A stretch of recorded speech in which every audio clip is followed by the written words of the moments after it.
المصري احنا عملنا اجتماع مجلس اداره. الاستاذ كامل ابو علي كان تقدم باستقالته. مجلس الاداره بتاع النادي المصري رفض.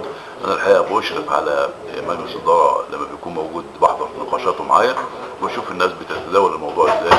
لكن احنا ان شاء الله ماشيين في اطار، وده طبقا للجمعيه العموميه للحاسبون، ان النادي المصري يشترك في الدوري تلبيه رغبه ابناء بورسعيد، او عدم اشتراك في الدوري ده لو الامن قال او حاجه. لكن نامل ان ربنا سبحانه وتعالى يعني يوفقنا ونوصل مع جماهير بورسعيد النادي المصري يشترك. وان شاء الله الحاجه اللي احنا بنعد لها هنعلن عنها ان شاء الله في وقتها هي جزئيه المصالحه، ونرجع بورسعيد تاني لحضن الاصل اللي هو مصر ان شاء الله. احنا طبعا لازم نجتهد في كل الاتجاهات، والنادي المصري يجهز، والفريق يبقى مجهز، ويبقى فيه الاطقم الاداريه بتاعته والفنيه والتمويل اللازم، الدعايات بتاعته، انتقالات اللاعبين، تعاقدات اللاعبين، الكلام ده كله لازم يجهز، ونعمل استعدادنا حصل لا قدر الله مكروه. لكن احنا عملنا اللي علينا وجاهزين، وبندفع بالفريق انه ربنا يكرمه ان شاء الله ويبقى موجود مع اقرانه في الدوري. النادي المصري محتاج طبعا موارد ماليه ومحتاج انشاءات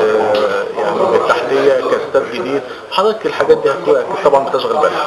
طبعا ده في الحسبان، وهم الحقيقه لما كانوا عندي يعني قدموا مذكرات عرض بالكلام ده. طبعا رجال الاعمال يمكن شويه بيميلوا للنادي المصري عن نادي المريخ على اساس الجماهيريه والقدم هو الاصل في بورسعيد، وبيتعاونوا الحقيقه في الجزئيه بتاعت تمويل النادي المصري.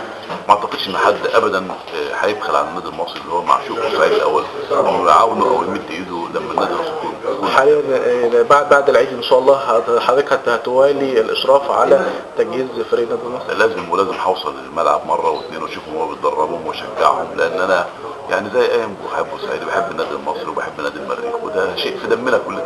يعني كلمه بقى حضرتك لجماهير بورسعيد وجماهير النادي المصري اللي قلقانه جدا على مستقبل الفريق. لا ان شاء الله ما يقلقوش، بورسعيد يعني في عينينا والنادي المصري في عينينا، وان شاء الله هيبقوا احسن مما هم ان شاء الله.